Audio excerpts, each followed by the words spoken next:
Iya, belum diisi tadi saya lihat. Saya cari-cari. Nama yang Iya Pak, sudah hadir. Yang hari Jumat sudah ada. Yang hari Kamis sudah ada. Tidak salah bukan siapa tahu skripsi. Bukan skripsi siapa tahu. Skripsi apa nih?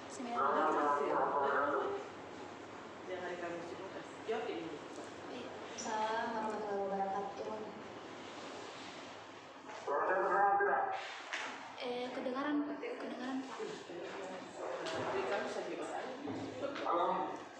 Iya Bapak, sudah kedengaran suaranya. Izin tambahin, saya ini akan mengikuti ujian seminar hasil skripsi yang diajukan oleh mahasiswa atas nama Akademi Kisah Khusus Marik yang 220-1 yang juga skripsi dapat perselingkuhan bagi anak perempuan yang dibimbing oleh Ibu Dr. Hairul spesial MSI. Kemudian diundang Ibu Dr. Diana Susanti, spesialis psikolog. Kemudian Ibu Adinanti yang mengalami ekspresi emak. Teman-teman sudah hadir, kita mulai seminar hasil ini dan baca malam. Selanjutnya saya beri kesempatan paling lama 15 menit kepada Ratu Bilqis untuk menyampaikan hasil penelitian dan setelah itu akan dilanjutkan dengan tanya jawab. Silakan.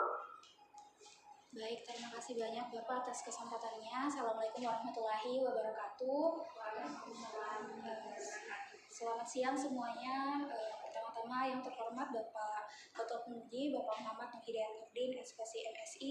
Yang saya hormati Ibu dosen penguji 1, Ibu Dr.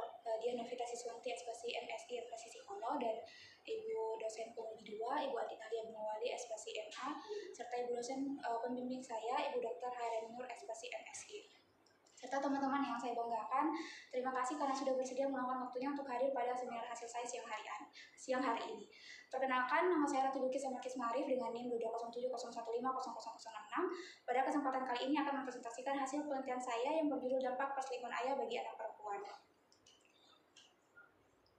Baik, langsung saja masuk ke bab 1 pendahuluan. Jadi masuk ke konteks penelitian. Jadi seperti yang kita pahami bersama bahwa keluarga itu merupakan unit sosial terkecil namun memiliki peran yang sangat fundamental terhadap perkembangan kepribadian anak. Orang tua, khususnya ayah, dalam hal ini adalah figur pelindung dan panutan ketika melakukan sebuah perselingkuhan, maka keluarga yang seharusnya menjadi ruang yang aman dapat berubah menjadi sumber luka psikologis bagi anak, terutama anak perempuan yang memiliki kedekatan emosional dengan ayahnya. Berdasarkan data dari BKKBN tahun 2020, Indonesia mencatat lebih dari 200.000 kasus perceraian tiap tahunnya, dengan perselingkuhan menjadi penyebab kedua terbanyak yang mencapai sekitar 25.190 kasus. Nah, di balik angka ini ada dampak psikologis anak yang sering terabaikan. Penelitian dari Astuti dan Nur 2025 ini menemukan bahwa anak perempuan ternyata jauh lebih rentan mengalami tekanan psikologis dalam dinamika keluarga dibandingkan dengan anak laki-laki, di mana dampak perselingkuhan ini dapat mempengaruhi trust mereka terhadap lawan jenis dan juga kesiapan relasi romantis di masa depan. Wawancara saya dengan 3 perempuan dewasa yang mengalami perselingkuhan ayah itu ditemukan bahwa dampaknya ternyata bisa berkelanjutan hingga dewasa. Nah, hal inilah yang mendasari saya untuk meneliti topik ini secara lebih mendalam. Nah, berdasarkan latar belakang tadi, maka penelitian saya ini berfokus pada 3 pertanyaan utama, yakni bagaimana dampak perselingkuhan ayah bagi anak perempuan, yang kedua apa faktor yang mempengaruhi dampak perselingkuhan bagi anak perempuan, yang ketiga bagaimana cara anak mengatasi dampak perselingkuhan ayah. Sejalan dengan itu, maka tujuan penelitian ini adalah menggambarkan dampak perselingkuhan ayah bagi anak perempuan, mengetahui faktor yang mempengaruhi dampak perselingkuhan ayah bagi anak perempuan, dan mengetahui cara mengatasi dampak perselingkuhan ayah bagi anak perempuan. Baik, masuk ke bab 2 yakni tinjauan pustaka. Jadi Saleha dan Kurniasi 2021 serta Reskiana dan Widyasuti 2024 ini mendefinisikan perselingkuhan ayah sebagai bentuk pengkhianatan terhadap komitmen pernikahan dengan ibu, baik itu dilakukan secara fisik maupun emosional, dan menimbulkan konflik keluarga dan dampak negatif bagi pasangan maupun anak. Nah, Ginanjar 2009 itu membedakan perselingkuhan menjadi 4 jenis. Yang pertama adalah serial affair, yaitu jenis perselingkuhan yang dilakukan berulang kali dengan orang yang berbeda dan semata-mata dilakukan untuk mendapatkan kenikmatan seksual. Lalu ada flings, yaitu jenis perselingkuhan yang dilakukan hanya sesaat atau coba-coba, di mana perselingkuhan ini tidak melibatkan ikatan emosional yang kuat. Kemudian ada romantic love affair, yaitu jenis perselingkuhan yang melibatkan perasaan dan keterikatan emosional yang mendalam. Lalu yang keempat ada long term affair, yaitu jenis perselingkuhan yang berlangsung dalam jangka waktu yang lama, bahkan hingga bertahun-tahun, dan seringkali melibatkan ikatan emosional yang mendalam dengan pasangan selingkuhnya, seperti itu. Nah, adapun faktor penyebab perselingkuhan yang telah diuraikan oleh Sindaka 2023 itu ada dua faktor, yakni faktor internal berupa munculnya kekecewaan, kurangnya komunikasi, ketidakpuasan seksual, dan masalah keuangan. Adapun faktor eksternalnya itu meliputi pengaruh teman, media sosial, kedekatan dengan lawan jenis, dan abnormalitas seksual. Diketahui ayah juga ternyata memiliki peran yang sangat penting dalam aspek kehidupan anak perempuan, di mana ayah di sini berperan dalam menumbuhkan rasa percaya diri anak menjadi standar laki-laki ideal, mengajarkan nilai dan komunikasi, serta berperan dalam kesejahteraan psikologis anak. Nah, adapun dampak perselingkuhan yang telah diuraikan oleh penelitian terdahulu itu dibagi menjadi 3 aspek. Untuk aspek fisiologis, dampaknya berupa munculnya psikosomatis dan pikiran untuk menyakiti diri. Yang kedua ada dampak psikologis seperti munculnya emosi negatif dan hilangnya kepercayaan dan munculnya kecemasan. Lalu yang ketiga ada dampak di sosial seperti munculnya sikap tertutup dan juga kesulitan untuk bersosialisasi. Baik, selanjutnya di sini kerangka berpikir penelitian saya. Jadi penelitian ini tuh berangkat dari fenomena perselingkuhan ayah, di mana fokusnya itu ditujukan pada bagaimana dampaknya pada anak perempuan. Dari dampak ini kemudian kita menggali apa saja faktor yang mempengaruhi dampak yang muncul dan bagaimana cara anak mengatasi dampaknya. Baik, masuk ke bab 3 metode penelitian. Jadi penelitian saya ini menggunakan metode kualitatif dengan pendekatan studi kasus. Kenapa menggunakan metode kualitatif? Karena di sini saya ingin memahami secara mendalam bagaimana pengalaman dan dinamika psikologis partisipan. Sedangkan pendekatan studi kasus dipilih karena saya ingin memfokuskan penelitian saya pada kasus yang terikat pada konteks tertentu. Dalam hal ini adalah anak perempuan yang mengalami perselingkuhan ayah.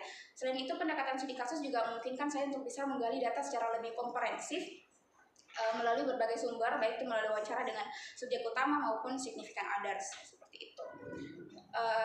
Selanjutnya untuk batasan istilah, di sini saya ada perselingkuhan ayah, yakni pengkhianatan komitmen pernikahan dengan ibu, baik itu dilakukan secara fisik maupun emosional. Lalu yang kedua adalah anak perempuan, yakni individu perempuan yang menjadi bagian dari keluarga dan anak dari figur ayah, baik itu biologis maupun pengasuhan. Nah, adapun partisipan pada penelitian ini berjumlah 6 orang, yakni 3 responden utama dan 3 significant others berusia 18-27 tahun yang dipilih melalui teknik purposive sampling. Nah, kenapa menggunakan teknik purposive sampling? Karena penelitian saya ini berfokus memiliki karakteristik yang spesifik. Dalam hal ini adalah anak perempuan yang mengalami perselingkuhan ayah, di mana karakteristik ini tidak bisa ditemukan secara acak, sehingga saya perlu menetapkan kriteria yang jelas terlebih dahulu. Nah, adapun kriteria yang saya tetapkan yakni perempuan yang memasuki masa dewasa, memiliki pengalaman mengetahui perselingkuhan ayah, dan bersedia secara sukarela untuk berpartisipasi dalam penelitian. Selanjutnya adapun metode pengumpulan data yang saya gunakan ada 2, yaitu wawancara semi terstruktur dan juga studi dokumentasi, di mana wawancara semi terstruktur digunakan karena memberikan fleksibilitas, di mana meskipun saya sudah punya penuh wawancara sebagai arah, saya juga tetap bisa menggali informasi-informasi penting yang mungkin tidak terduga sebelumnya. Lalu pendekatan studi kasus digunakan sebagai data pendukung ataupun triangulasi, di mana studi dokumentasi ini akan membantu saya untuk mengonfirmasi informasi yang dihadapkan dari hasil wawancara, sehingga datanya bisa lebih valid dan tidak hanya bergantung dari satu sumber saja, seperti itu. Nah, adapun teknik analisis data yang saya gunakan yakni persiapan dan pengumpulan data, di mana untuk persiapan dan pengumpulan data, di sini saya mengorganisir serta menyiapkan data yang telah diperoleh melalui transkrip wawancara dan juga observasi atau studi dokumentasi. Lalu yang kedua, membaca keseluruhan data, di mana saya membaca kembali serta menelaah informasi yang telah dikumpulkan sebelumnya, lalu melakukan pra-pemilahan untuk menemukan makna dan pola dari data yang muncul. Selanjutnya di sini saya melakukan pengkodian data dengan mengelompokkan data berdasarkan tema, kategori atau subtema tertentu, di mana proses ini dilakukan dengan memberi label atau kode pada data yang relevan. Selanjutnya di sini saya melakukan menafsirkan makna. Jadi setelah proses coding ini saya menafsirkan data dan menyusunnya dalam bentuk deskripsi atau tema utama penelitian. Dan yang terakhir saya menyajikan hasil analisis dengan menyusun tema secara sistematis untuk dibandingkan dengan teori atau penelitian terdahulu yang lebih relevan. Adapun teknik keabsahan data yang saya gunakan yakni triangulasi sumber dan juga triangulasi metode, di mana triangulasi sumber itu membandingkan hasil wawancara saya dengan subjek utama dengan signifikan others. Kemudian triangulasi metode digunakan untuk membandingkan hasil wawancara yang telah saya kumpulkan dengan studi dokumentasi.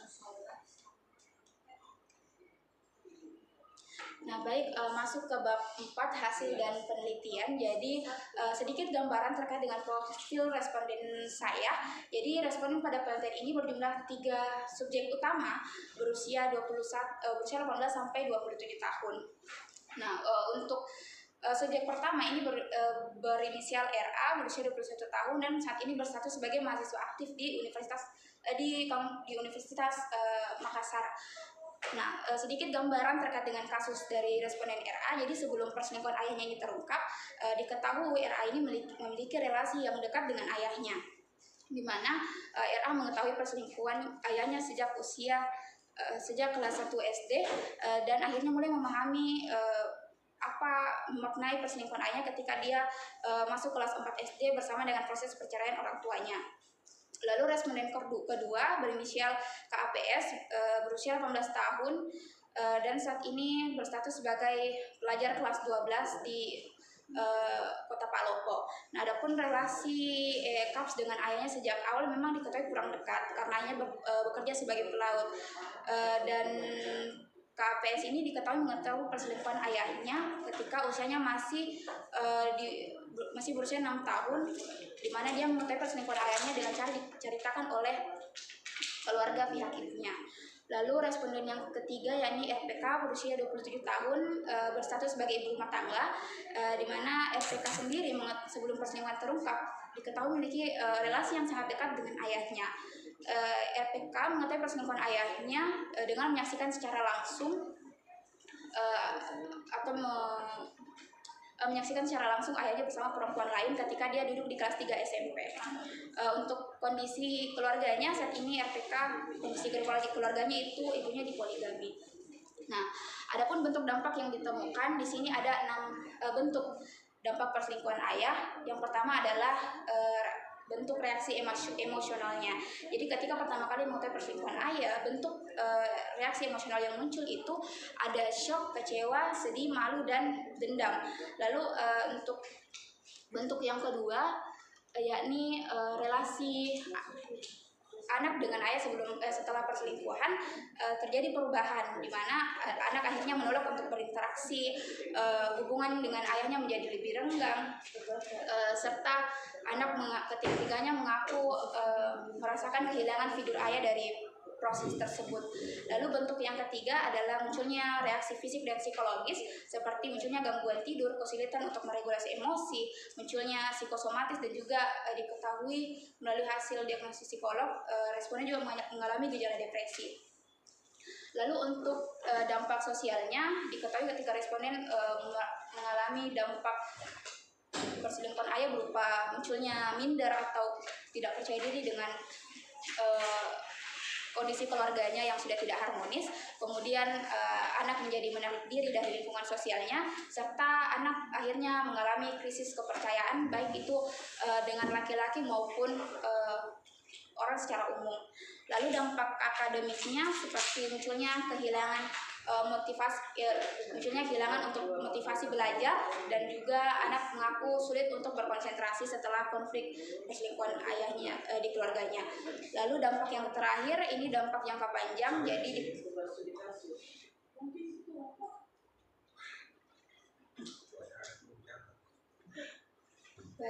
adapun dampak jangka panjangnya, di mana anak akhirnya muncul ketakutan dalam memilih pasangan di masa depan. Lalu untuk responden yang telah menikah, bentuk dampaknya itu dia menjadi overprotective terhadap suaminya dan juga muncul sikap pasrah dalam menjalani hubungan pernikahannya. Baik, berikut adalah bagian temuan penelitian saya.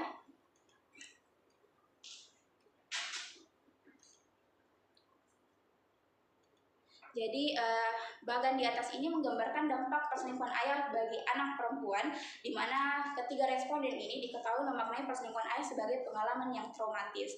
Namun intensitas dampaknya itu berbeda-beda.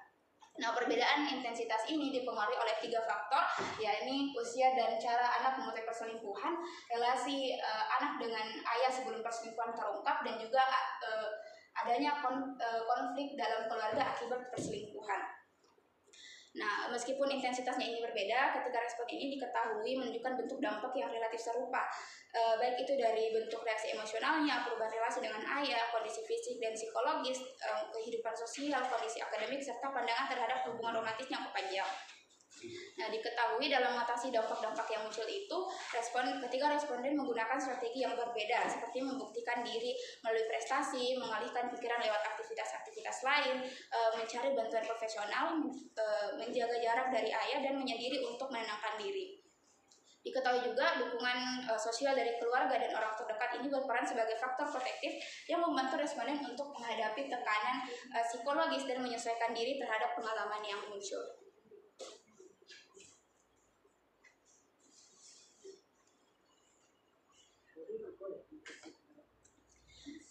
Baik, masuk ke pembahasan. Jadi dari ke-6 bentuk dampak yang muncul, untuk reaksi emosional, adanya kesenjangan antara citra ayah yang sebelumnya dipercaya dan kenyataan bahwa ayahnya melakukan perselingkuhan atau pengkhianatan itu dapat memicu shock yang mendalam menurut Najwa 2026. Adapun untuk bentuk relasi dengan ayah, adanya kerusakan secure attachment itu memicu fase protes, seperti yang saya sampaikan tadi, ada bentuk menolak berinteraksi dengan ayah, hubungannya menjadi renggang atau memutus komunikasi dengan ayahnya. Itu adalah bentuk dari fase protes atau istilahnya detachment, di mana anak akhirnya menetapkan sanksi komunikatif kepada ayah akibat perselingkuhan. Lalu yang ketiga ada bentuk dampak fisik dan psikologis, di mana dari perselingkuhan ini anak akhirnya mengalami stres yang berkepanjangan yang memicu gangguan tidur dan juga psikosomatis, dan penekanan ekspresi emosi yang berujung ledakan atau kesulitan untuk meregulasi emosinya. Adapun dampak sosialnya, di mana dari perselingkuhan ayah muncul rasa malu dan stigma sosial yang mendorong anak untuk menarik diri. Lalu untuk bentuk trust issue, anak menggeneralisasi perilaku ayahnya ke laki-laki lain yang akhirnya memicu krisis kepercayaan. Lalu untuk bentuk dampak akademiknya, adanya beban kognitif dari konflik keluarga akibat perselingkuhan dan juga hilangnya pendampingan orang tua itu dapat berpengaruh untuk menurunkan motivasi dan juga konsentrasi belajar anak. Lalu untuk dampak jangka panjangnya, skema negatif terhadap laki-laki yang dilakukan oleh ayahnya itu terbawa ke hubungan romantis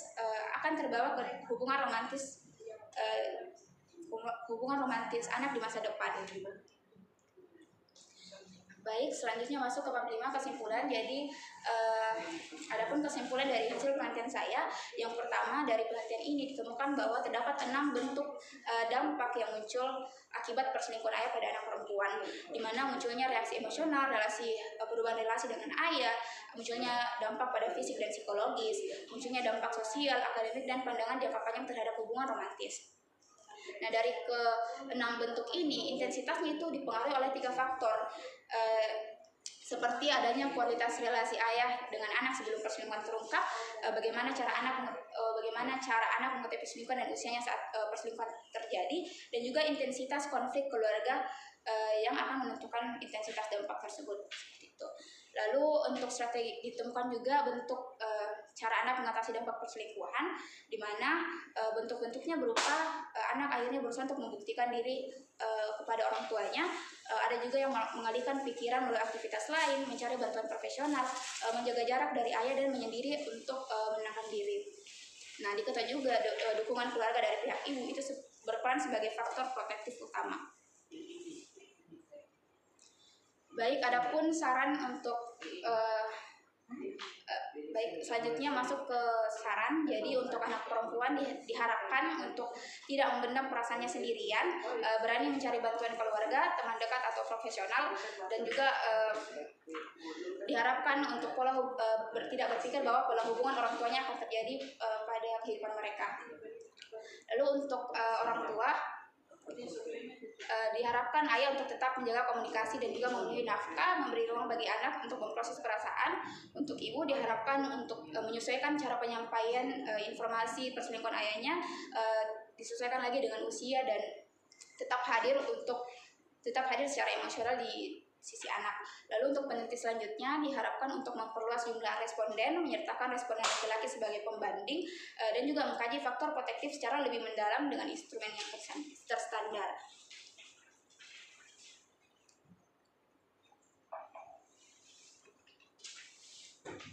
Cukup nih. Ya. Baik, terima kasih. Mungkin hanya itu saja yang bisa saya sampaikan. Selanjutnya saya menyerahkan kepada Ibu dosen dan Bapak dosen untuk memberikan feedbacknya. Terima kasih. Sekarang teman-teman ada ruangan untuk boleh tanggapan atau pertanyaan. Silakan. Terima kasih atas kesempatannya. Perkenalkan saya Fatin. Jadi saya ingin bertanya. Cukup nih. Kan besok kita dulu. Kami penelitian itu fokus meneliti terhadap anak Karena perempuan. catatan enak semuanya kira-kira.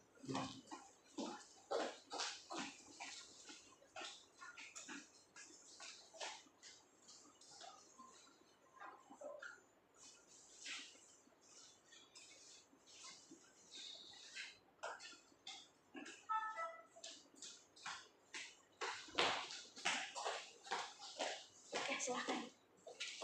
Baik, kan penelitian Anda fokus pada anak perempuan.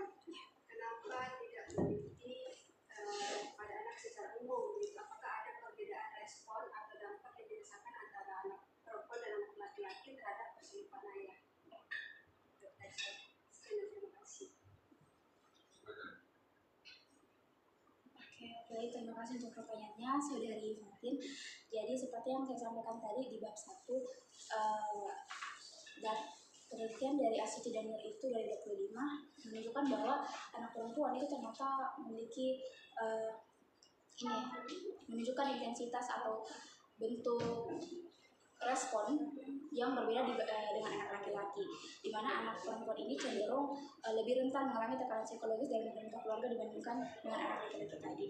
Nah, untuk pemilihan responden perempuan sendiri saya gunakan karena saya ingin meneliti bagaimana bentuk dinamika relasi antara ayah dan anak perempuan ini, karena di bab 2 tadi sudah saya sampaikan ya bahwa ayah itu ternyata berperan penting dalam beberapa aspek kehidupan anak, seperti menjadi tata laki-laki ideal, berperan dalam memberikan rasa aman, berperan dalam kesehatan psikologis anak. Nah, ketika sebuah perselingkuhan terjadi, otomatis kepercayaan anak kan akan runtuh. Nah, itulah yang ingin saya teliti lebih mendalam lewat materi ini. Saya rasa sudah terbuka.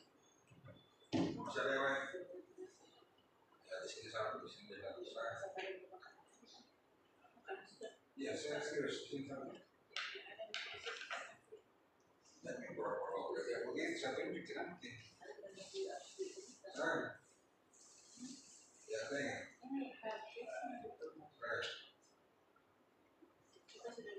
Silakan tanya.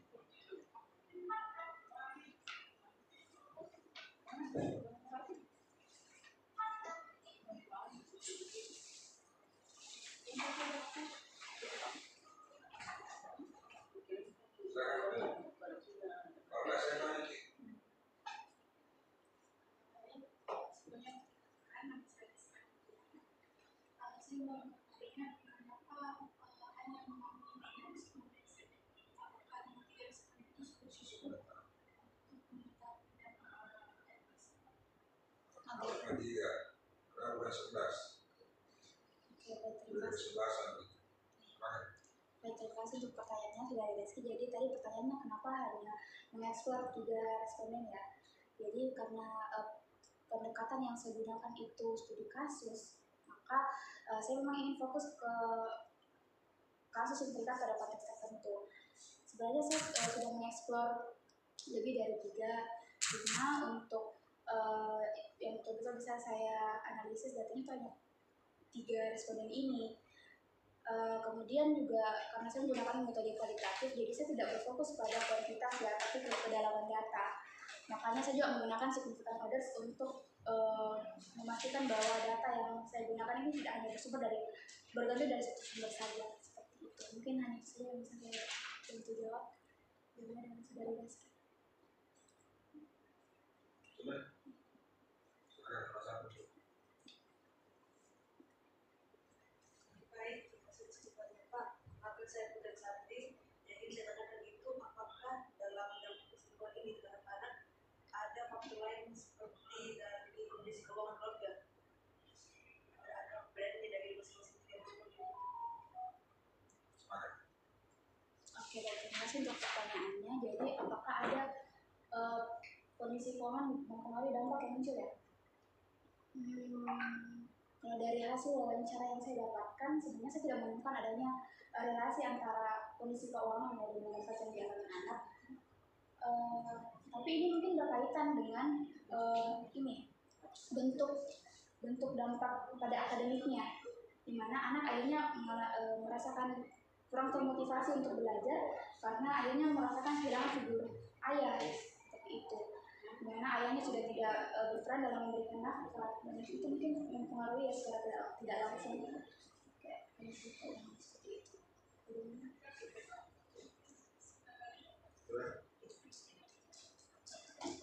Baik, itu sesi selanjutnya kita harus melihat ke dosen pembina. Untuk kesempatan pertama saya berikan kepada mahasiswa. Bismillahirrahmanirrahim. Assalamualaikum warahmatullahi wabarakatuh.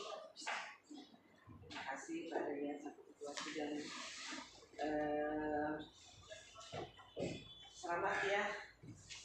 Panggilan apa? Bilkis. Nama Bilkis sudah sampai di tahap ini. Saya masih mengingat ya ketika TPS ya, karena belum terlalu lama ya. Sudah sampai di tahap ini. Oke, baik. Kalau bab 1 dan bab 2 saya tidak utak-atik lagi ya. Karena itu tentunya sudah konsekuensi revisi kan sudah dilakukan. Jadi untuk landasan teorinya atau pendahuluan seperti apa itu saya pikir saya tidak fokus ke situ ya, tidak oke. Nah sekarang saya akan lebih banyak ke bab 4 ya. Nah, di bab 4 itu penekanannya.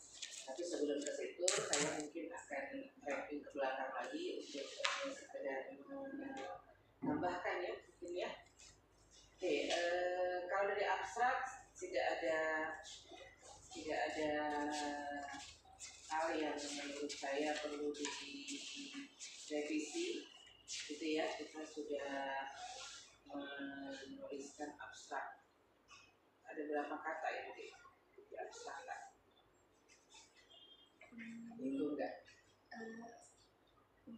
Saya tidak hitung sih, tapi kurang lebih ada 100-an lebih. Ya. Kalau dari isi sih sudah memenuhi ya, mulai dari fenomenanya, kemudian kriteria respondennya, gitu ya, kemudian ada dampaknya dan cara mengatasi dampak. Oke. Nah, coba dilihat di halaman 29 itu kerangka. Kalau saya baca, ketiga responden ini 2 yang bercerai orang tuanya, 1 yang poligami, gitu ya. Kalau di kerangka ini gimana kira-kira? Apakah perlu dimasukkan di kerangka, gitu ya? Apakah perlu dimasukkan? Misal, ini kan fenomena perselingkuhan ayah dalam keluarga, kemudian timbul konflik ke orang tua, kan gitu ya? Ketidakharmonisan rumah tangga, dinamika keluarga terganggu. Kemudian sampai kepada perceraian. Meskipun nanti ada respondenta yang itu tidak bercerai, tapi di poligami, gitu kan? Sepertinya itu perlu juga untuk dimasukkan. Kan Karena dari respondenta kan dari bacaan tak yang bab 2 itu kan juga saya baca ada beberapa landasan penelitian atau jurnal yang itu perselingkuhan menyebabkan perceraian kan gitu kan. Nah, sementara respondenta itu saya pikir relatif dengan kondisi respondenta. Jadi ada perceraian kan, kalau misalnya ini poligami itu kan dinamika keluarga terganggu, ada konflik ketidakharmonisan gitu kan. Itu khusus mungkin pada yang tidak sampai bercerai. Tapi kemudian dari 3 respondenta, 2 yang kemudian orang tuanya bercerai, tambahkan di kolom kedua ya, di bagian kedua. Nah, nanti di bawahnya dampak bagi anak perempuan, faktor yang mempengaruhi dampak, cara mengatasi dampak. Nah, ini kalau faktor yang mempengaruhi dampak boleh ditambahkan faktor yang mempengaruhi munculnya dampak, terjadinya dampak. Karena kayaknya kayak gantung gitu. Kalau faktor yang mempengaruhi dampak apa ini? Sementara kalau di kerangka itu kan kita tidak bisa menjelaskan panjang lebar karena kan dia kerangka, mikir ya. Oke, untuk bab 3.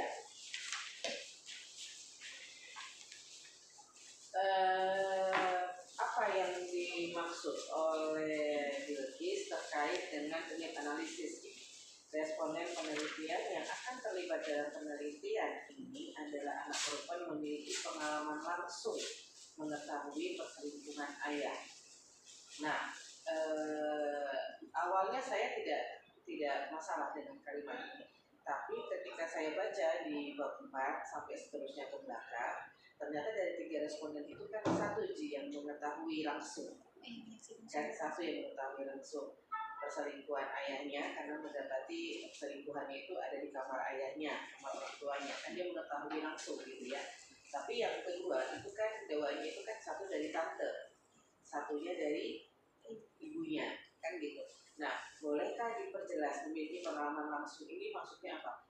Pengalaman langsung dia mengetahui memang perselingkuhan ayahnya, atau pengalaman pribadi terkait dengan perselingkuhan ayahnya. Nah, itu saya pikir perlu diperjelas karena ini kan unit analisis ya. Jadi ternyata dari 3 respondenta itu memang ada yang mengalami langsung, dia betul-betul menyaksikan gitu ya. Tapi ada yang tidak menyaksikan, terus tiba-tiba diberitahu oleh tantenya atau ibunya, karena ada yang kemudian saya baca itu justru dia menemani ibunya untuk cerai, mengurus perceraian, ya.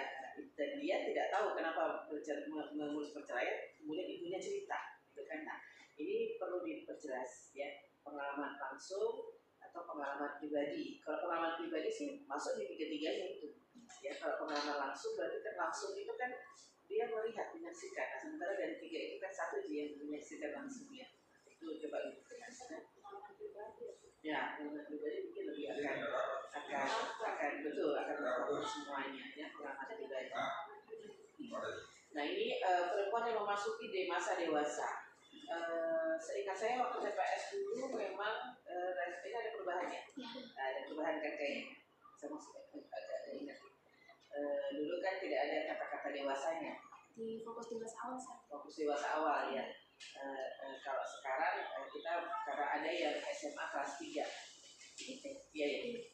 Yang dari Maluku itu ya. Kemudian ada yang mahasiswa dan ada yang sudah berumah tangga. Jadi pada dewasa awal. Gitu ya. Nah, kalau dari Bilqis, karena ini pengalaman mereka ketika kecil, ada yang ketika dia masih SD, ada yang tiga-tiganya SD, duanya SD, satunya SMP. Nah, itu pengalaman masa kecil kan gitu. Nah, itu ketika itu terjadi pada masa dewasa awal, maksudnya ini kan kita ambil datanya kan ketika mereka sudah masuk di dewasa awal ya, dan dia harus flashback ke belakang kan bagaimana itu pengalaman yang kita menyebutnya itu adalah pengalaman traumatis.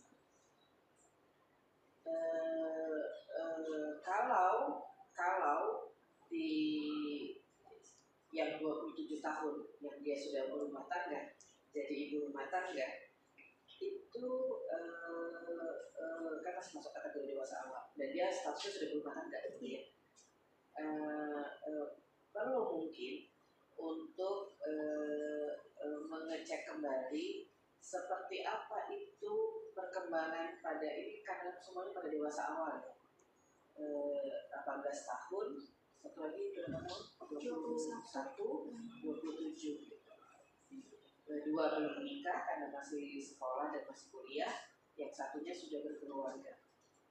Bagaimana itu karena ini skripsi di bidang perkembangan ya.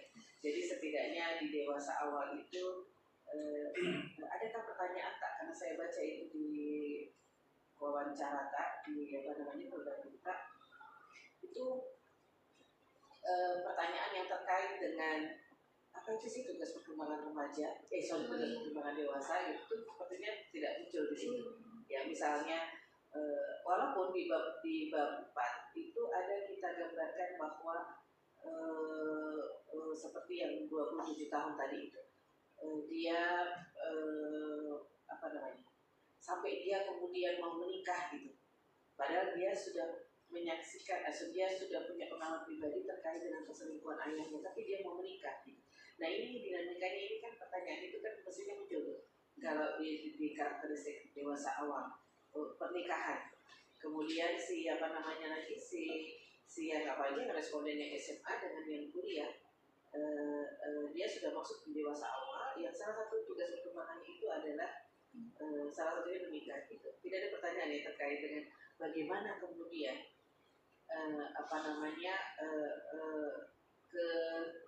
untuk menuju ke sana. Apakah mungkin pengalaman traumatis itu membuat dia memang membatasi diri untuk masuk kepada kondisi atau peristiwa nanti memenuhi tugas perkembangannya. Nah, itu memang tidak kita tanyakan. Ada ya? Apa itu? Tapi tidak saya baca di pembahasan. Oh, ya, mungkin saya lupa gak masuk kantor. Kalau mungkin bisa saya jelaskan sedikit. Kemarin sempat saya gali untuk kesiapan mereka dalam jenjang komitmen pernikahan. Dimana setelah saya gali awalnya respon yang kedua dia sempat mengaku yang usia 18 tahun ya sempat mengaku takut untuk menikah.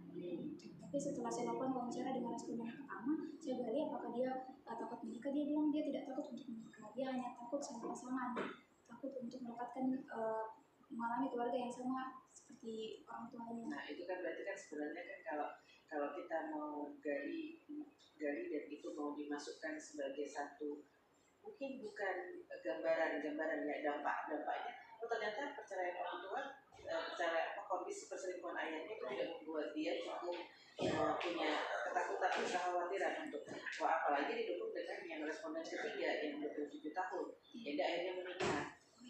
Nah, itu ternyata kenapa itu penting buat saya.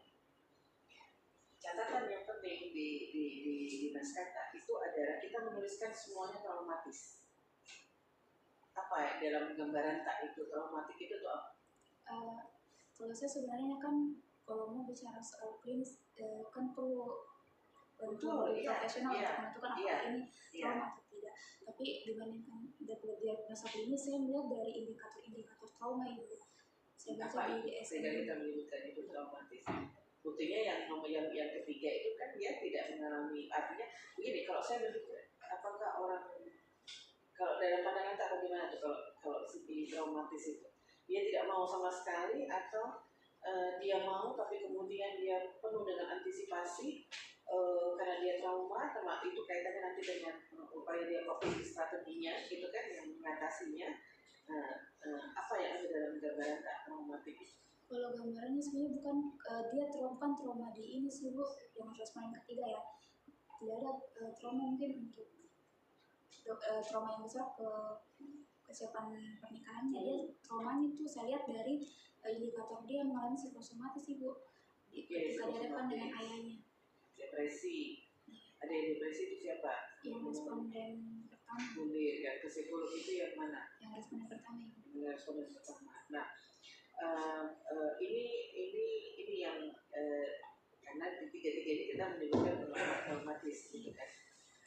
Kalau buat saya bisa saja mungkin kalau itu tidak membuat mereka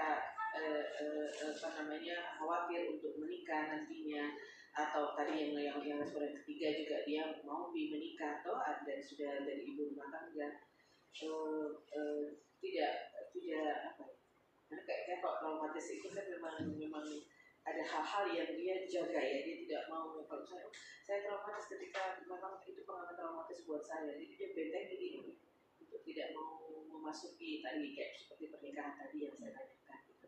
Oh ternyata ada juga yang mau menikah. Jadi menggunakan kata traumatis ini saya pikir juga perlu hati-hati. Ya kalau depresi ya saya pikir ya ada mestinya ya yang dia sudah sangat dekat dengan ayahnya, terus tiba-tiba ayahnya melakukan hal seperti itu, sangat kecewa luar biasa, ya jadi sedih, jadi marah, jadi gak karu-karuan, depresi, akhirnya kan tidak mau ketemu dengan ayah. Itu iya, tapi kalau traumatis itu rasanya perlu juga nanti dicek apakah perlu kata-kata itu dimasukkan untuk menggambarkan kondisi psikologisnya yang ketiga respondenta, atau cukup dia mengalami psikosomatis. Itu kan lebih ringan gitu kalau saya psikosomatis, atau misalnya dia mengalami kebingungan atau shock, ada kata-kata shock di dalamnya. Itu shock itu kan sesuatu yang kaget ya, kaget kenapa bisa itu terjadi gitu kan, tidak menerima, denial itu kan saya pikir hal yang secara psikologis itu memang dialami untuk orang-orang yang punya peristiwa seperti itu. Tapi ketika traumatis itu saya pikir perlu hati-hati masukkan kata-kata itu, coba nanti dicek kembali ya. Nah, catatan penting itu ada beberapa. Coba lihat di bagian yang individu, yang saya ke si RA ya. RA itu responden 1 ya. Responden 1 itu kalau dilihat dia menggambarkan ayahnya itu sosok ayah yang sangat luar biasa ya.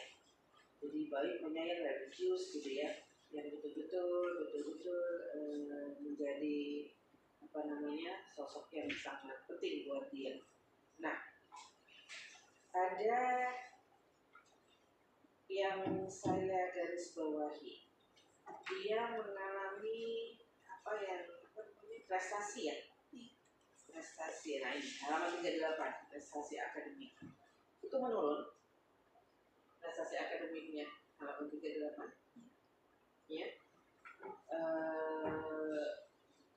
Kalau saya tracking satu-satu itu di dampak, di bagian tak itu ada semua kecuali prestasi. Memang kita tidak masukkan. Kalau saya menyimpulkan Ibu, dia prestasinya menurun karena kurang motivasi dari orang tua. Jadi ini kalau dibaca di sini, adakah memang yang menyebutkan bahwa prestasinya rendah itu karena kurang motivasi? Ini motivasi belajar, bukan motivasi dari orang tua. Sama atau beda? Dia turun motivasi belajarnya dengan kurangnya motivasi dari orang tua. Itu sesuatu yang sama atau beda? Mungkin berbeda tapi saling berkaitan. Beda, kalau saya beda. Jadi kalau motivasi belajarnya turun itu internal. Ya wajar kalau punya masalah ya, punya dalam kondisi tidak stabil ya motivasi belajarnya menurun, ya itu internal. Tapi ketika kalau dibagai ini motivasi kehilangan motivasi dari orang tua itu eksternal. Nah ini, jadi saya runut gitu ya.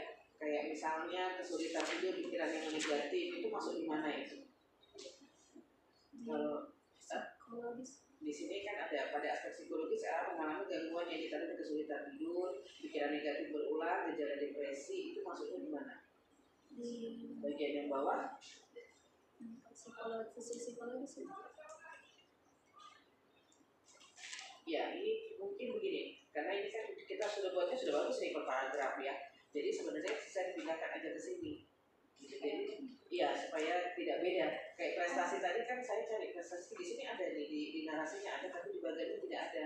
Ternyata kita menyimpulkan bahwa kehilangan motivasi dari orang tua. Nah sementara di sini itu kita tuliskan kehilangan prestasi menurunnya prestasi akademik. Nah itu kan beda ya. Nah coba disinkronkan ya. Kemudian kayak misalnya kesulitan memandang laki-laki dan hubungan orang, mengaku mengalami kesulitan untuk mempercayai laki-laki karena khawatir akan mungkin masuk di kekhawatiran ini. Nah jadi maksud saya itu aku harus sinkronkan antara narasita dengan bagan dan individu-individu. Karena saya lihat kesemuanya mengalami penurunan prestasi akademik, kan gitu kan, termasuk kayak ibu rumah tangga itu kan, dia pernah mengalami penurunan prestasi akademik, tapi di bagian itu tidak ada. Tiba-tiba muncul di bagian besar, bagian keseluruhan itu ada bagian keseluruhan itu prestasi akademik, menurutnya prestasi akademik. Coba cek itu di halaman yang bagian ke-1 halaman berapa? 104. Nah itu muncul tiba-tiba di situ akademik. Nah ini tampaknya akademik gitu kan. Nah tetapi bukan motivasi kan, berarti kan akademik ya, prestasi akademik ya.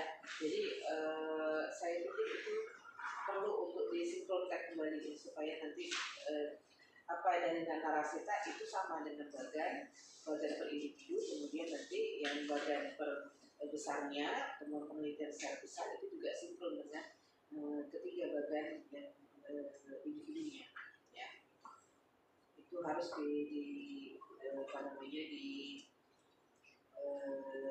cek kembali.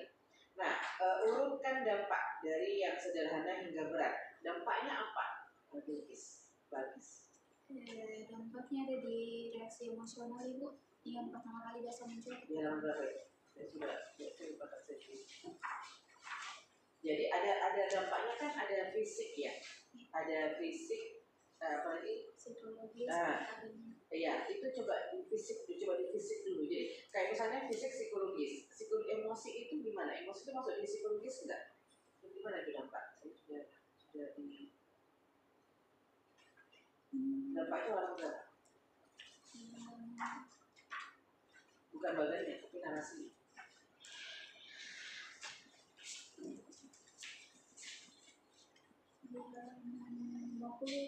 Ya. 50.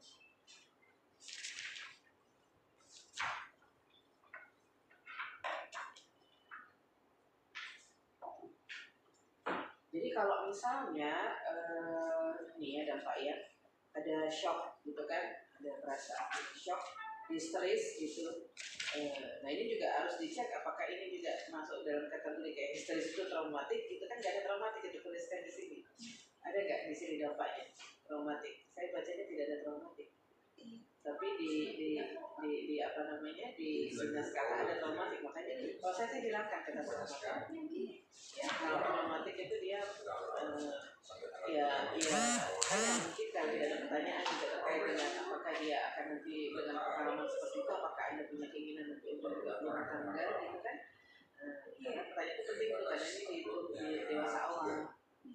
Sertifikat ternyata tidak ditanya. Itu oke lah. Jadi kalau masuk hilangkan.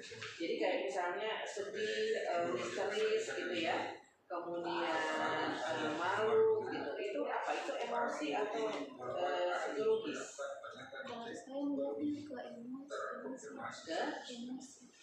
Saya melihatnya ke emosi. Iya. Itu bentuk ekspresi emosinya.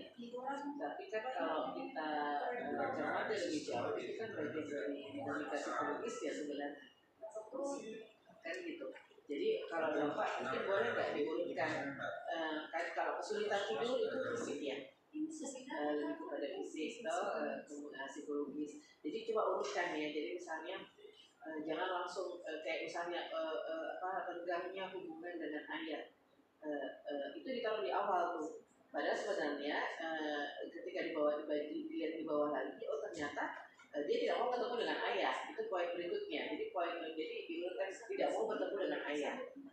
Itu menyebabkan renggangnya hubungan dengan ayah. Poin keduanya, jadi berurutan maksud saya. Jadi urutannya itu ya wajar nih kalau renggang hubungannya karena dia tidak mau bertemu dengan ayah, tapi jangan langsung ditaruh renggang di atas. tidak mau bertemu ayah atau menghindari pertemuan dengan ayah. Kemudian yang kedua rasanya hubungan dengan ayah. Kemudian yang ketiga berarti gradasinya apa namanya urutannya itu teratur. Ya itu menjadi catatan. Nanti dicek kembali. Nah ini ada dua yang saya merasa kok kayaknya kita kurang konsisten. Kita menuliskan bahwa prestasi akademik itu menurun secara akademik yaitu menurun itu sebagai dampak. Tapi ketika kita masuk ke tujuan penelitian ini untuk mengungkap bagaimana cara mengatasinya, ternyata cara mengatasinya adalah meningkatkan prestasi akademik. Kayak misalnya saya responden siapa yang menyebutkan dia menang lomba gitu, ingin menunjukkan bahwa dia mampu gitu kan, meskipun dia berada pada kondisi terpuruk karena perselingkuhan ayahnya. Menurut bisakah memang yang satu prestasi akademik itu menjadi dampak, tapi di sisi lain dia menjadi cara mengatasi atau kalau dari wawancara saya dapatnya dia sempat menurun itu. Oke, prestasinya menurun, itu kan dampak. Nah, kalau dia menjadi cara mengatasinya, cara mengatasi dampaknya kemudian prestasinya meningkat, itu kira-kira itu at the same time, maksudnya di waktu yang sama atau bagaimana? Ketika dia sudah mulai dewasa itu, di situ dia berusaha untuk cari lagi perhatian ayahnya lewat prestasi. Berarti dia mencari perhatian ayahnya kan itu kan tidak trauma sebenarnya. Itu yang saya maksud saya itu tadi kata trauma itu saya tidak karena label orang trauma itu pastinya koordinasi kepada klinis itu mesti yang memenuhi indikator saja. Tapi itu tadi kembali ke situ. Jadi memang menurun prestasi akademiknya, itu menjadi dampaknya. Tapi di coping strateginya itu justru menjadi salah satu hal yang dia lakukan meningkatkan. Nah, itu bisa terjadi kepada responden siapa? 1, 2, atau 3? 1. Kalau saya begini, supaya tidak menimbulkan pemikiran yang kontradiktif ya, bisa ya dia dampaknya dampak perselingkuhan ayahnya salah satunya itu adalah prestasi akademiknya menurun, dia jadi absensinya jadi semakin sering gitu kan, dia jadi malas ke sekolah dan seterusnya secara akademik. Tapi dia juga meningkatkan prestasi akademiknya itu untuk mencari perhatian orang tua apa? Ayah.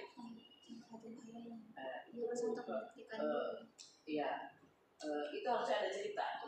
Misalnya dinamikanya adalah dia, dia sudah menurun ke prestasi akademiknya, tapi kemudian ketika dia berada pada jenjang kelas atau sekolah berikutnya, dia bisa keluar dari keluar dari kondisi yang negatif gitu kan, nah, kemudian dia bangkit lagi untuk itu. Nah itu kalau ada ceritanya itu oke. Tapi di sini tidak ada cerita itu karena kita membuatnya kan poin-poinnya adalah prestasi akademik menurun gitu kan. Nah terus nanti poinnya yang ada di mengatasi itu meningkatkan prestasi akademik. Nah ini kalau orang baca kan jadi bingung, kecuali kalau memang ada ceritanya. Di naskah kan di narasinya tidak ada. Kalau ada, oke, tidak jadi masalah. Misalnya ada yang kan dia tahunya ayahnya berselingkuh kan di SMP. Nah misalnya di SMP dia menurun untuk prestasi akademiknya. Ketika di SMA atau ketika dia berkuliah, ternyata dia mulai bangkit. Nah untuk bisa membuktikan bahwa saya meskipun ayah saya seperti itu, saya dalam kondisi keluarga broken home, tapi saya bisa kok menunjukkan prestasi akademik. Nah itu boleh. Dengan catatan ada cerita yang memang mengawali. Jadi awalnya dia terpuruk dengan cara itu, menurut prestasi. Ternyata itu bisa jadi pembuktian bahwa saya bisa kok mengatasi rasa malu saya, rasa marah saya dendam saya, shock saya dengan ayah seperti itu dengan saya menunjukkan prestasi akademik. Itu oke. Tetapi tidak ditebakkan, ada ceritanya. Nah itu tambahkan ceritanya. Dan kalau yang sudah berumah tangga itu di satu sisi kita menyebutkan dampaknya adalah dia jadi sangat overprotective respect terhadap pasangannya, sampai dia memeriksa handphonenya pasangannya, suaminya ya maksudnya ya, sampai dia datang diam-diam ke kantor suaminya untuk mengecek ya apakah suaminya ada di kantor atau tidak. Ya pengawasan melekat lah gitu ya. Tapi di satu sisi kita mengatakan dia pasrah. Itu gimana ceritanya? Kalau dari kenapa sih saya menyimpulkan dia pasrah, karena setelah saya gali apakah ada ketakutan bila nanti orang tua apa yang dia alami di kehidupan pribadi orang tuanya akan terjadi di dia bilang saya sudah pasrah, dia mau bagaimana, yang penting saya sudah berusaha untuk cari tahu dia bagaimana di sana gitu. Tapi perilaku itu masih dilakukan. Maksudnya dia memeriksa handphone suaminya, dia bertanya ke suaminya misalnya, atau dia mengawasi suaminya diam-diam gitu. Nah ini juga jadi sama seperti prestasi tadi, jadi kontradiktif. Jadi ini kan terjadi pada satu orang nih kan. Kalau yang tadi itu kan bisa dua orang nih tadi prestasi akademik ya, atau mungkin ketiga-tiganya. Saya lupa, tapi yang jelas prestasi akademik itu yang tadinya dia menurun, kemudian kehilangan motivasi belajar, terus tiba-tiba itu juga jadi strategi copingnya. Ini kan rasanya kan tidak mungkin seperti itu ya, jadi satu jadi dampak yang sendiri strategi coping, kecuali ada ceritanya gitu kan ya. Nah kemudian pasrah dan mengawasi, pasrah dan overprotective pada pasangan itu kan juga sesuatu yang kontradiktif. Kalau pasrah ya ayo saya menikah, saya nggak tahu mas, saya tetap menikah karena memang tugas perkembangan saya misalnya sebagai seorang dewasa yang berkeluarga, menikah, hidup rumah tangga, ada anaknya ya.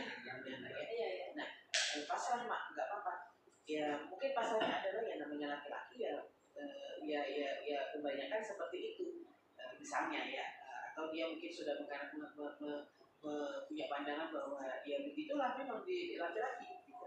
Jadi pasrah mak, saya sudah punya pengalaman itu tapi saya tidak tahu mau menikah, pasrah. Tapi di sisi lain ada kalimat itu tadi, dia memberikan pengawasan, dia mencari tahu keberadaan suaminya. Ini juga jadi membingungkan.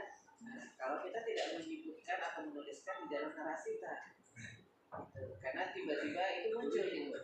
Kenapa pasrah itu kan sepertinya ya sudahlah terserah dia mau ngapain, dia mau ada ceweknya di luar, dia mau pulang terlambat atau dia nggak mau pulang, nggak ngurusin anak-anak gitu, sudah saya pasrah.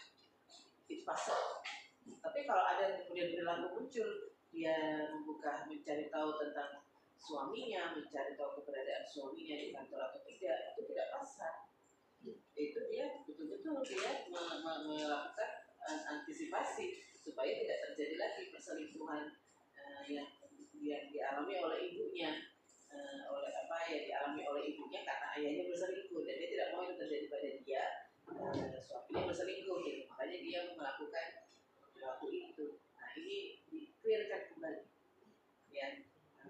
Pada saat pasrahnya itu gimana gitu? Pada saat kapan?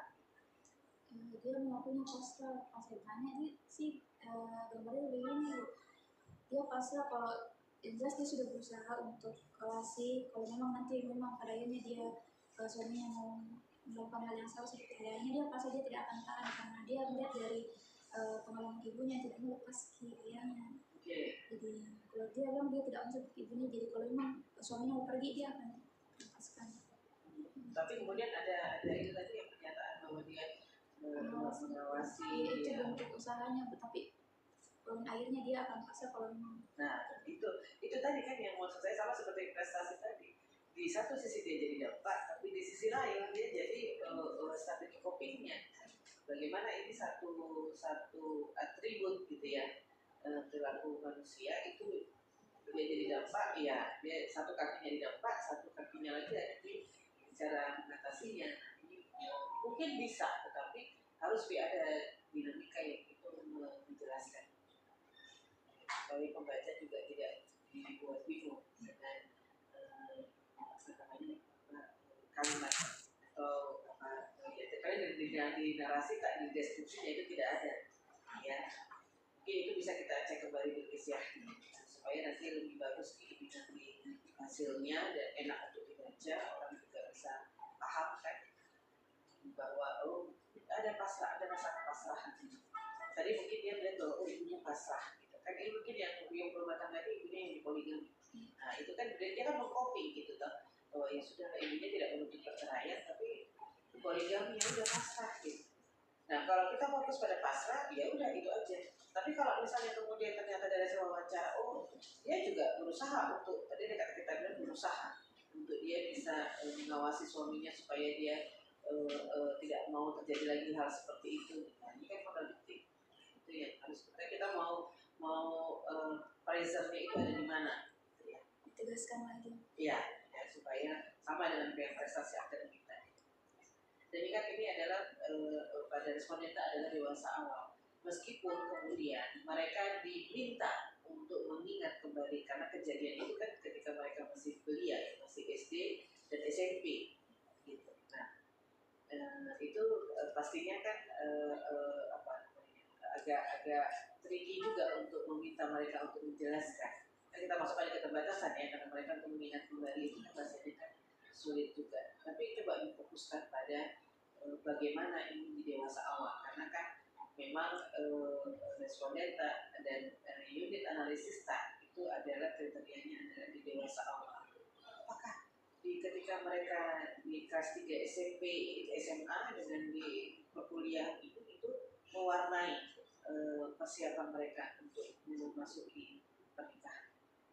Ya, itu. Tapi kalau itu belum tidak ada di wawancara ya itu bisa saja dimasuki nanti di batasannya ditambahkan. Ya, bahwa itu memang karena dia masuk dewasa awal yang kita ketahui bahwa salah satu yang kita sebenarnya itu ya itu mungkin luput untuk ditanyakan, padahal sebenarnya itu juga menjadi salah satu poin penting juga ya untuk mengecek bahwa betul dia trauma atau tidak gitu. Oh dia betul sangat pengalaman itu sangat membekas juga itu mempengaruhi bagaimana pengambilan keputusan yang nanti ketika dia akan memasuki kehidupan pernikahan.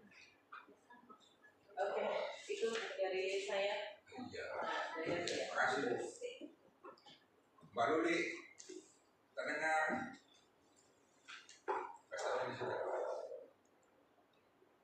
Mbak Luli.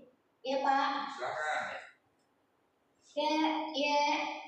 Ya Pak. Iya siap. Suara saya terdengar jelas tidak, Ratu Bilqis? Iya Kak, kedengaran.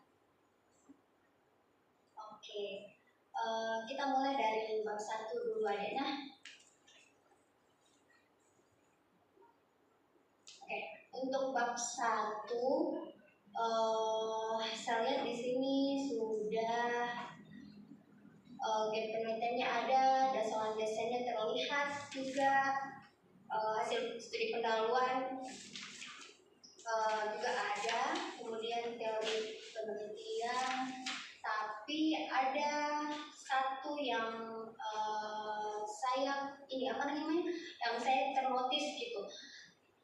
Di studi kasus itu kan untuk case study di bab pertama itu sebaiknya ada sudut pandang teoretik tertentu yang kita pakai gitu untuk ini apa yang menjadi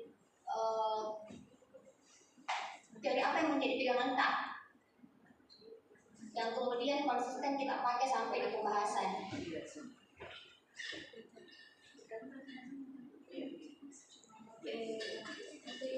Saya mungkin di sini menggunakan data driven nih Bu, jadi memang untuk hasil temuan pure dari hasil wawancara.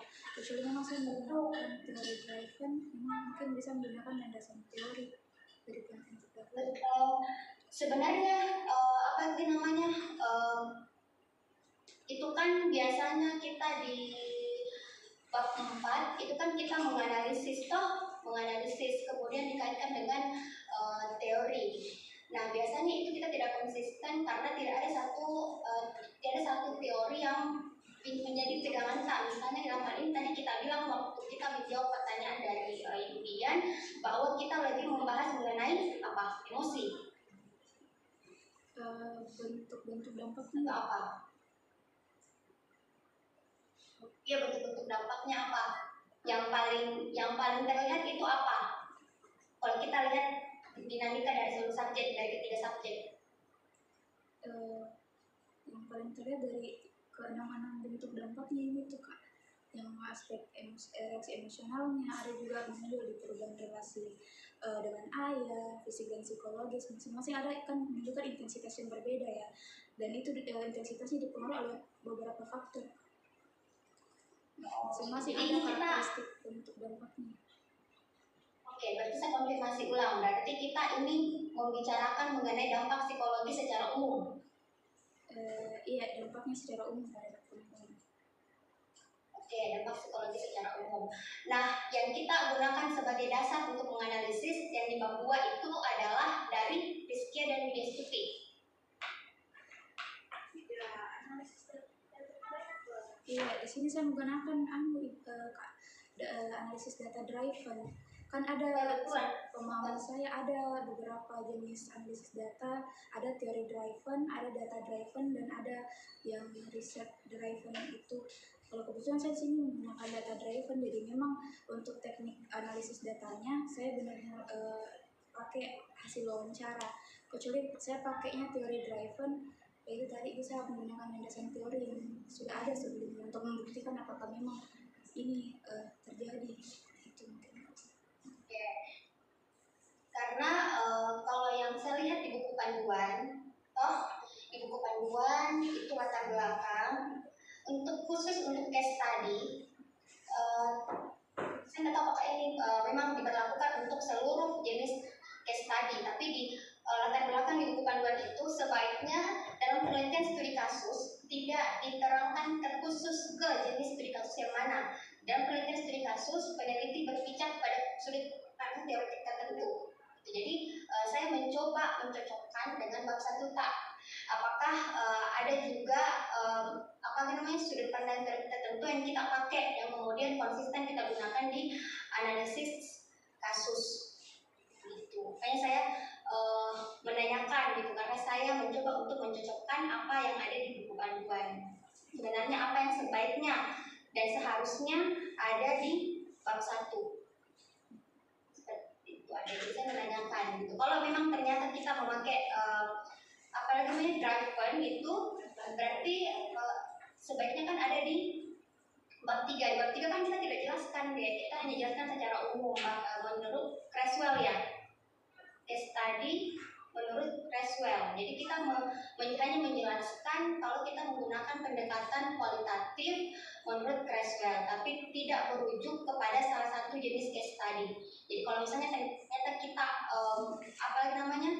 mengkategorikan penelitian tak itu adalah salah satu jenis case study, minta tolong kita cantumkan juga di bab 3 di bagian metode penelitian. Bisa?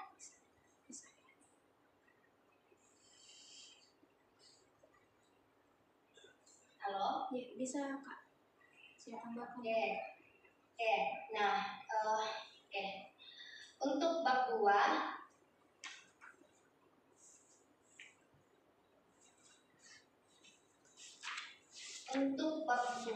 saya selalu melihat buku panduan Adena untuk kemudian mencocokkan dengan skripsi mahasiswa. Nah, untuk bab 2 itu kan biasanya itu berdasarkan dari buku panduan kita itu harusnya ada yang namanya deskripsi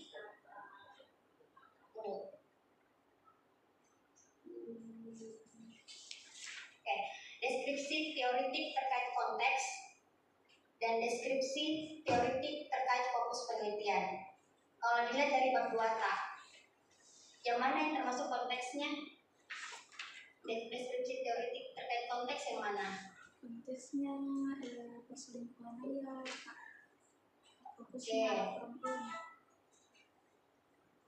Fokusnya berarti ke anak perempuan.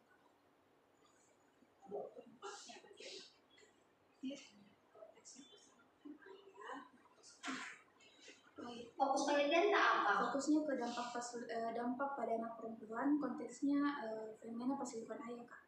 Itu dampak terhadap anak perempuan. Jadi kan fokusnya di sini ada, jadi konteksnya kan ada tentang perselingkuhan jelas.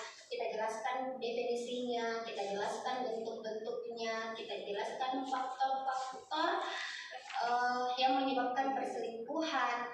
Nah, untuk fokusnya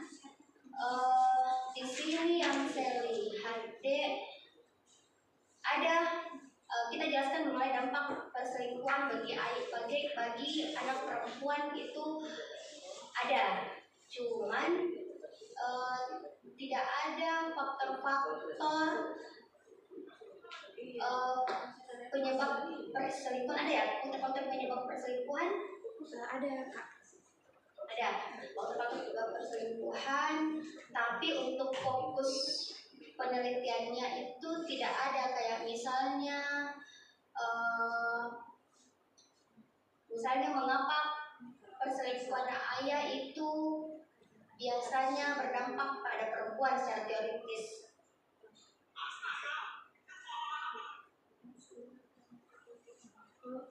Terkait dampaknya terhadap anak perempuan. Yang lebih berfokus ke anak perempuan. Ya betul.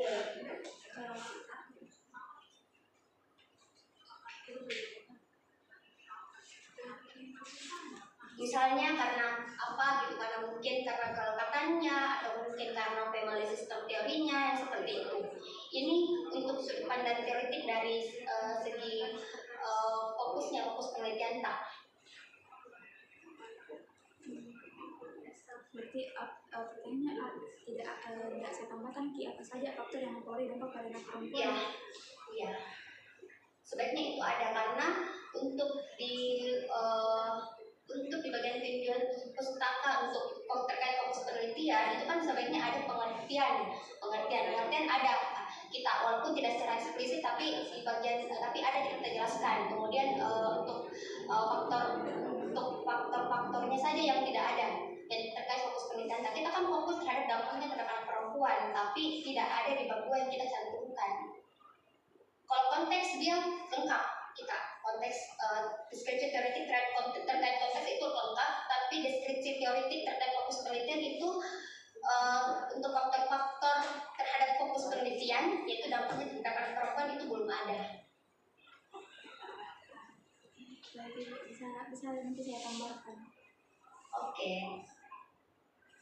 Terus ya, ini kita pakai dampak perselingkuhan ayah bagi anak perempuan. Prasidari ini apa?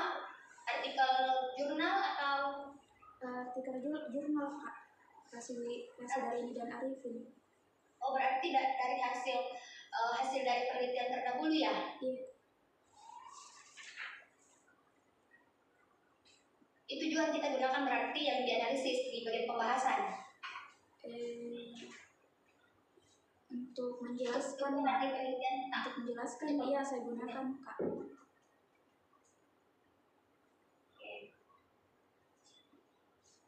Untuk bab 3 jenis penelitian tadi itu saya minta ditambahkan, kemudian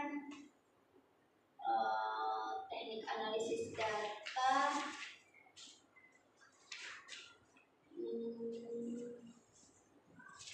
oke, ini data driven, absen data, bab 4.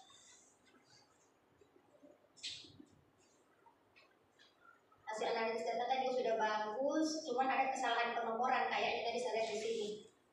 Coba diperhatikan dari ada kayaknya kesalahan penomoran di bagian hasil analisis bagian analisis data. Untuk isinya saya pembahasannya juga sudah kuat, ya sudah sudah dibandingkan dengan penelitian sebelumnya, itu dari Reskiana dan Widya Stuti.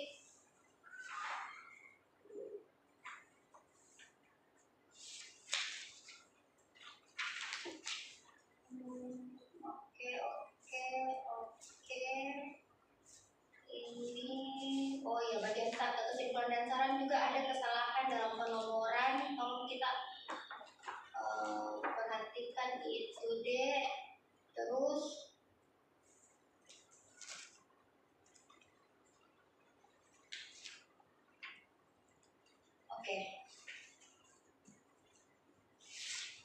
Oke. Kalau saya apa lagi namanya? Sudah bagus di bagian pembahasan. Tadi saya menanyakan mengenai teorinya. Karena begini Kide, di bagian pembahasan itu bisa kita perluas sih kalau misalnya ada kita bisa perluas lagi dengan membahas mengaitkan dengan emosi atau growth, karena kita dari growth, karena tadi kita bilang bahwa salah satu hal yang menjadi persamaan di antara ketiga subjek itu adalah terkait emosi, tapi hanya secuil yang kita bahas di bagian pembahasan. Sebenarnya kalau kita lihat dari dinamikanya di antara ketiga subjek itu juga yang muncul juga itu kelekatan sebenarnya kalau yang saya baca. Perubahan relasi dengan ayah, pandangannya terhadap hubungan romantis, itu kan kita bisa gali lebih dalam sebenarnya apa yang menyebabkan itu terjadi. Itu kalau misalnya kita punya pegangan teoritis, kita bisa bandingkan dengan teorinya. Tapi kalau hanya kita gunakan saja punyanya tulis Tiana, artinya kita hanya membandingkan penelitian tak dengan penelitian terdahulu. Ya, tapi walaupun memang ternyata kita menyatakan bahwa gross yang saya pakai Kak untuk ini yaitu karena terlihat bahwa persamaannya adalah emosi, berarti tolong kita jelaskan lebih luas lagi mengenai itu di bagian pembahasan, karena kita hanya menjelaskan sedikit saja, secuil saja kita sampaikan bahwa mereka itu bermasalah atau terjadi problem untuk bagian emosinya. Jadi bisa mungkin diperluas lagi di bab 4 mengenai emosi.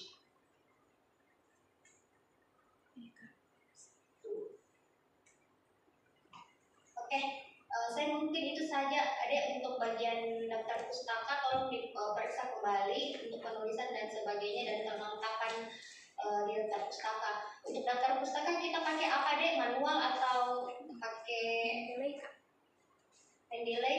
Oke. Jadi kalau misalnya kita pakai Mendeley, dia ada memang beberapa bagian itu mereka misalnya itu kayak ada judul yang dia kasih huruf kapital semua, atau mungkin tidak sesuai dengan penulisan ABA. Biasanya itu mahasiswa tetap mengikuti aplikasi. Tapi saran saya dimanualkan saja, tapi di aplikasinya dimanualkan saja biar tetap mengikuti standar ABA.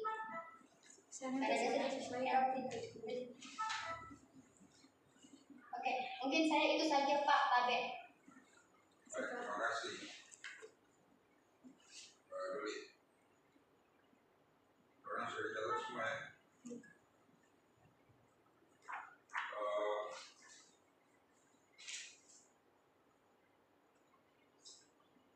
Apa tuh artinya emeltis?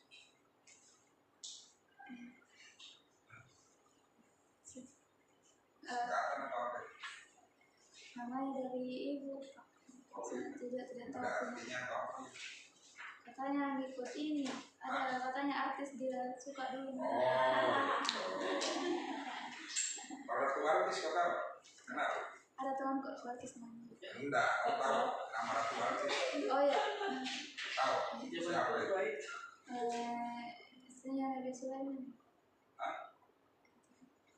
Gitu kan? Ini di motong ada seorang aja ayat 39 apa bunyinya? Cobaan aja Pak. Hah?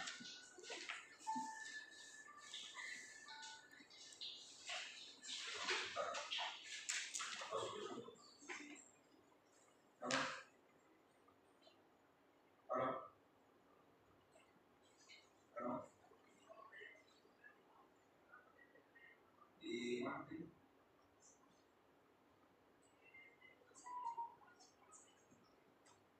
Bisa kasih lihat ya, di foto itu bisa posisinya ya. Posisi negara itu dia jalan itu sampai ke mana?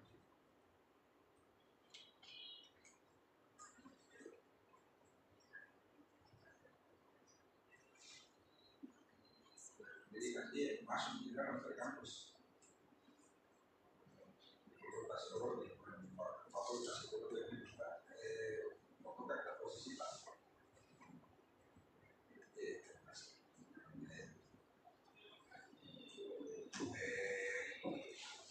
Sambungnya. Bunyinya itu Pak, wa'an laisa lil insani illa ma sa'a. Ila masalah. Ila. Illa. Kenapa aku pakai itu jadi usul? Relate Pak sama Dengan? prosesku selama skripsi. Oh gitu. Aku merasa apa yang kau dapat ini sudah sesuai dengan apa? Dengan usaha. Iya. Usaha. Iya. Oh gitu ya. Banyak kesulitan yang kemarin. Iya. Banyak. Seperti pada umumnya kalau seperti itu.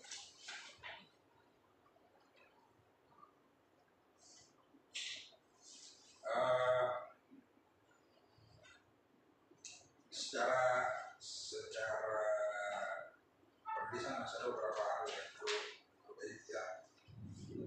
Aku juga seperti itu. Disesuaikan saja dengan kebutuhan seperti yang dibilang tadi sama Pak Alwi. Baik dari pembimbing barangkali. Baik, terima kasih. Pertama terima kasih kedua pembimbing, kemudian yang sudah membenarkan alurnya, dan tadi Kak Alwi yang mencoba mengkonfirmasi beberapa hal dan juga menemukan hal-hal yang belum kita lengkapi ya, khususnya berdua tadi. Alhamdulillah, pada dasarnya saya mau berterima kasih untuk usahanya. Sebenarnya saya menargetkan 1 semester kalau mau selesai deh, tapi rupanya harus nyebrangin. Tapi saya menghargai usahanya Bilqis, dan di antara teman sekelompoknya Bilqis yang pertama maju. Insya Allah disusul teman-teman yang lain. Alhamdulillah tadi banyak masukannya, dan insya Allah itu menjadi bantuan Bilqis memperbaiki naskah, memperbaiki bagaimana menyampaikan temuan dari penelitian yang sudah dilakukan.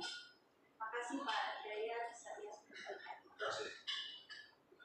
Baik, beberapa catatan tadi sudah disampaikan, baik pertanyaan dari teman-teman maupun dari Bapak Ibu para penguji sudah dicatat dengan sistematis supaya nanti memudahkan proses penelitiannya Bilqis. Baik, terima kasih untuk semua teman-teman yang sudah berkenan hadir, buat dan siswa kemudian buat penelitian sebagai penguji yang sudah dimasukkan. Nur sebagai pendamping mudah-mudahan tidak dalam jangka waktu yang lama ya bisa segera melakukan perbaikan nanti diisi. Durasi yang diberikan kepada Anda itu maksimal 3 bulan, tapi mudah-mudahan tidak sampai segitu perbaikannya, sudah bisa segera melakukan yang untuk skripsi nanti mengisi.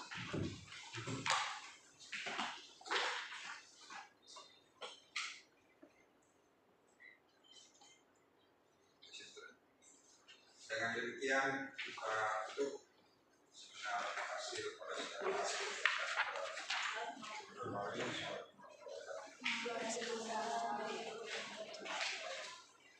Terima kasih banyak Bapak dan Ibu dosen. Nanti dikembalikan materi ini. Terima kasih. Terima kasih banyak Pak. Oke, Bilqis sudah tidak? Iya, terima kasih banyak Kak. Oke, Nelina.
Setiap waktu saya sampai berlaporan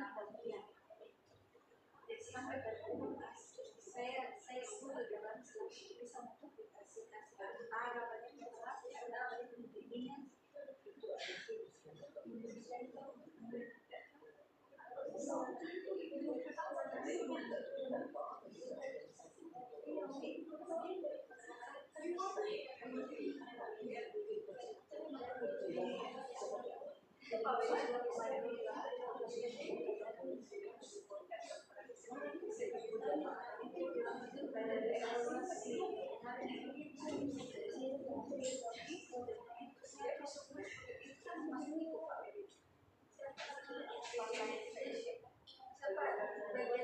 siapa supaya kita bisa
makanya terlambat.